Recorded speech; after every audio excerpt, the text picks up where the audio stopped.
Well, here we are again. Same setup, same style, same books in the background, and same dead shark in a glass tube. Since the Fazbear Frights weren't enough, and since this franchise is just a petri dish colony that won't stop propagating, there's an entirely new series of Fazbooks. Tales from the Pizzaplex. There isn't an official box set as of recording, so I just went out and bought all the ones that were available at this time. Which means, yes, technically I am ahead of the curve, which means that eventually we'll have to stop making these reviews as we wait for the next one to come out. The other thing about these books is that I have heard much more mixed things about them.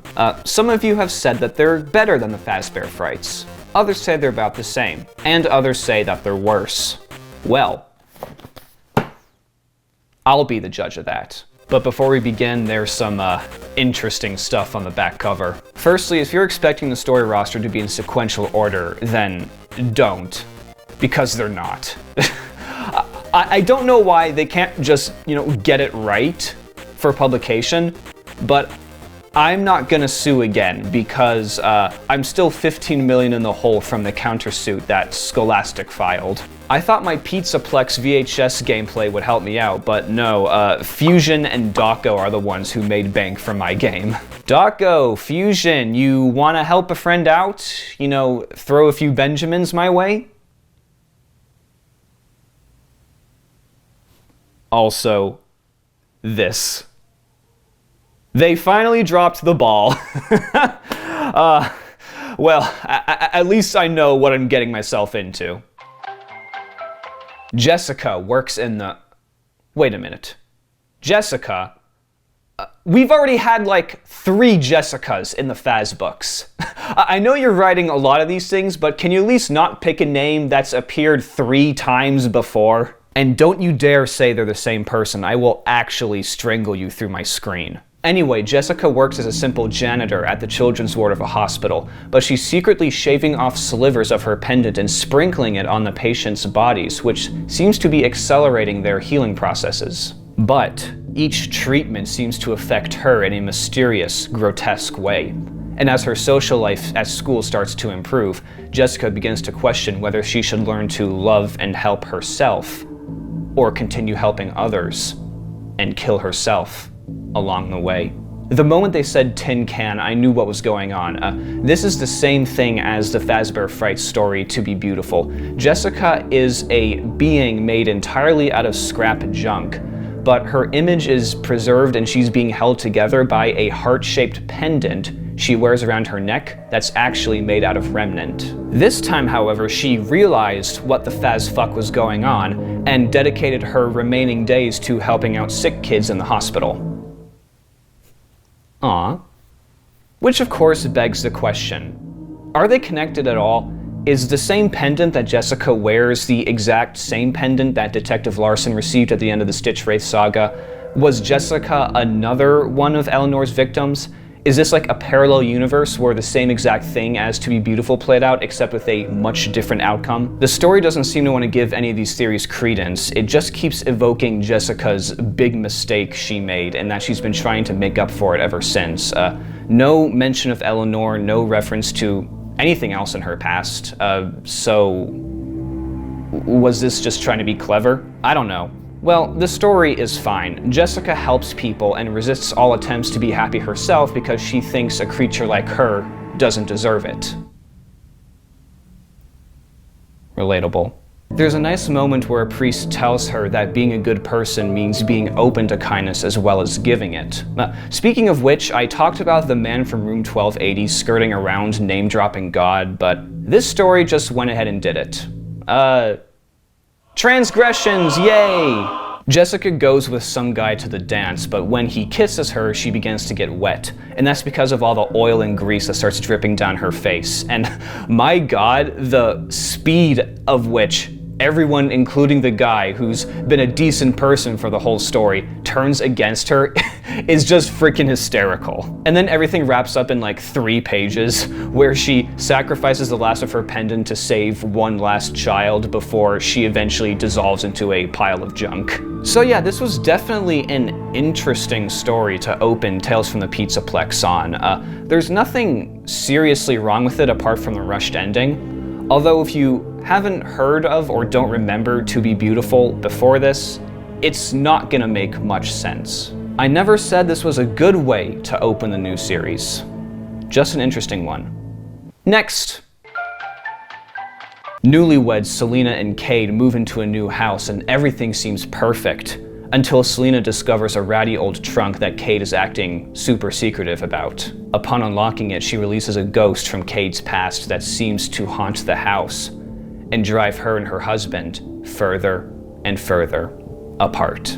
Hey guys, do these symptoms look familiar to you? Let me consult the Fazbook Medical Index.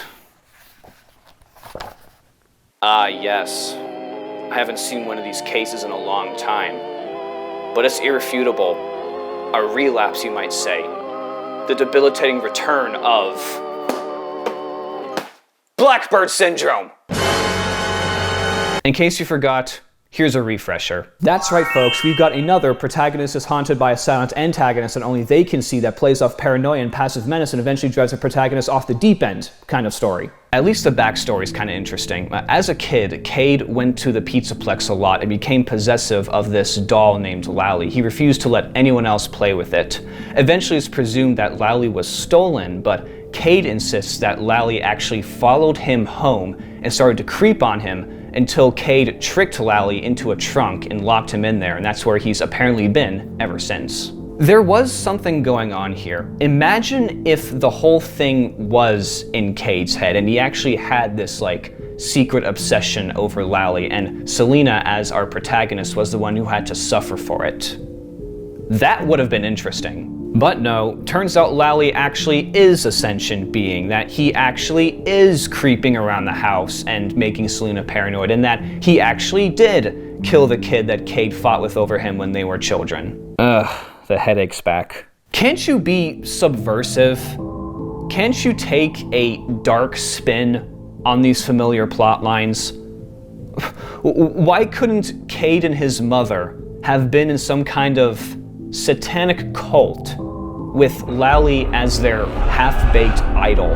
I can't guarantee it would have been good, but at least it would have caught me off guard. So Lally ends up killing Selena and stuffing her in the same trunk, and he does this after saying the 5 familiar words. This game is only for 2. Wait. This game is only for 2. That's 6. Let me consult the text.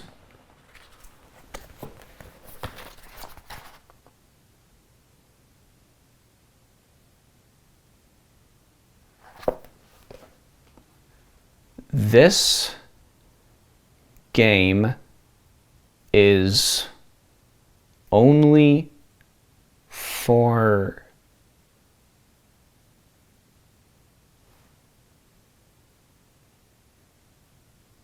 Yep. I'm doing it again. What is wrong with you people? First it's swapping character names, now it's failing kindergarten math. Do we have a problem? Co-authors, Scholastic, Scott, anybody? Is this really putting your best foot forward?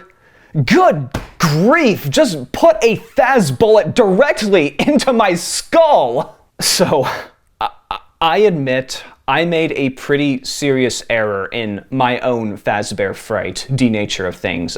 No one's called it out yet, but I'm just gonna go ahead and do it. I referenced that Dr. Wagner got his animatronic parts from Disney World, Florida. However, the story takes place in the late 1960s. Disney World in Florida did not open until 1971. What I meant to say is that he got his parts from Disneyland, which opened in 1955. Yes, mistakes happen. I should have double-checked my research. It's my fault entirely. But I'm going to say it again. Renowned publishing house, professional writers, a team of editors, proofreaders, and formatters.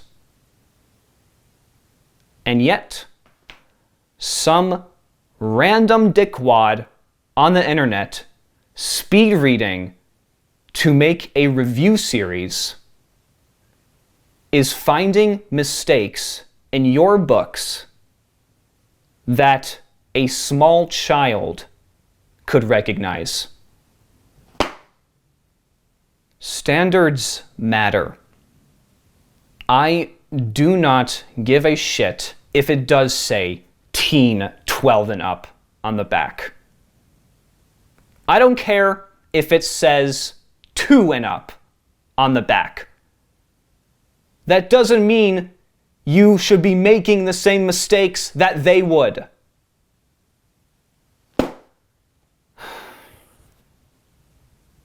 Anyway, Lally's game was mediocre. Not impressed.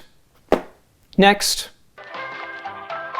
Maya breaks into the Pizzaplex's AR attraction to experience a lavish birthday party she could only dream of having herself. But when she exits the attraction to return to her normal life, disease and abnormalities plague all those around her, and she begins to question whether she truly left the attraction at all.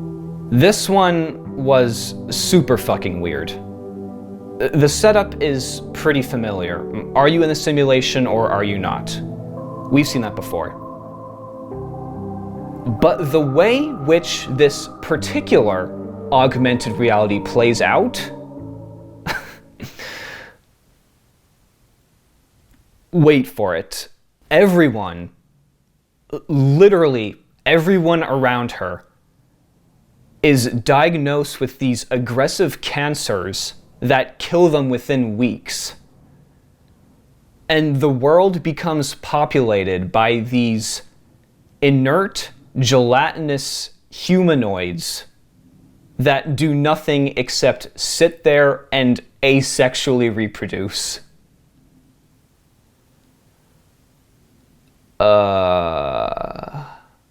If there's supposed to be some symbolism or metaphor there, I didn't see it.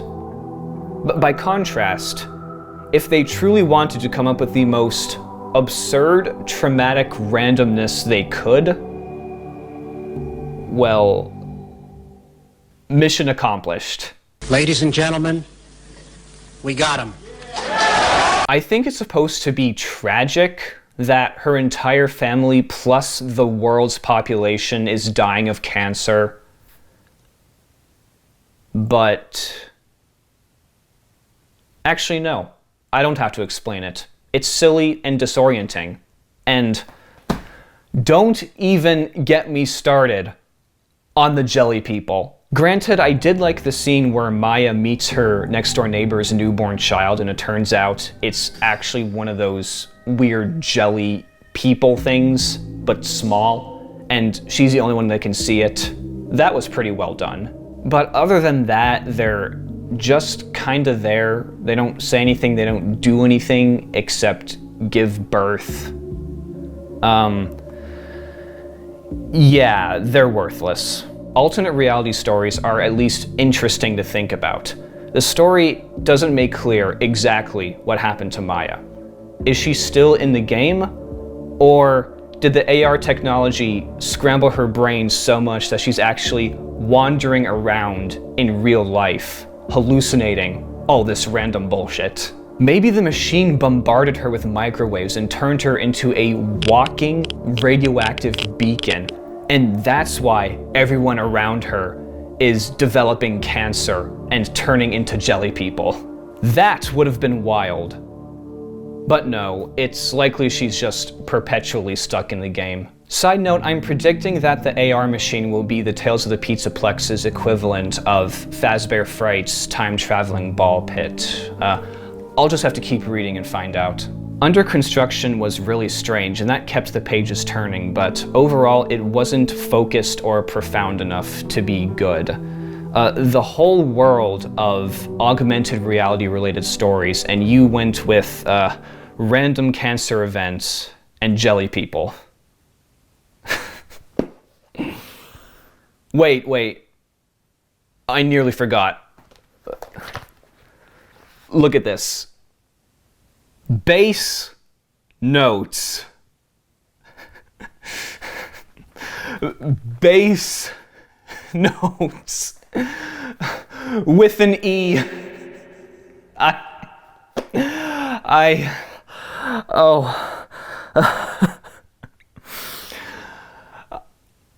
I already ranted about this today. I have no more rage left in my tanks.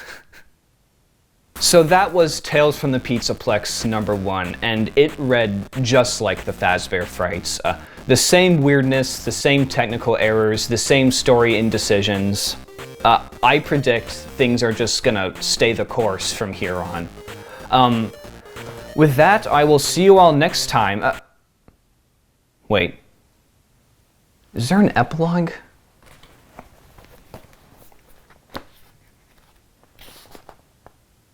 Fuck! There's another serialization in the epilogue of each book. Yay! This one's actually good. What the hell? It details a construction crew working underneath the partially completed Pizzaplex. They find an endoskeleton and program it to do the work for them. That work being gathering up and dismantling all the old endoskeletons that they found because they were actually working in the ruins of an old location. Problem is, the endoskeleton keeps dismantling everything it sees, including the construction workers. Christ. Danny, the sole survivor, he escapes and he yells at the other construction workers to seal off the area with concrete. And that's that. Finally, old school horror in a Fazbook. If these epilogues remain a series of vignettes about the construction of the Pizzaplex and the carnage that follows, I'll be pleased. Then again, I was enjoying the Stitch Wraith saga up until the halfway point before it went south, so we'll see. I wonder if Vanny will show up. We all know her wasted potential in the games. Don't spoil it for me. I want to find out myself. And yeah, that's that. On to this one. Haps? Whatever. See you all next time.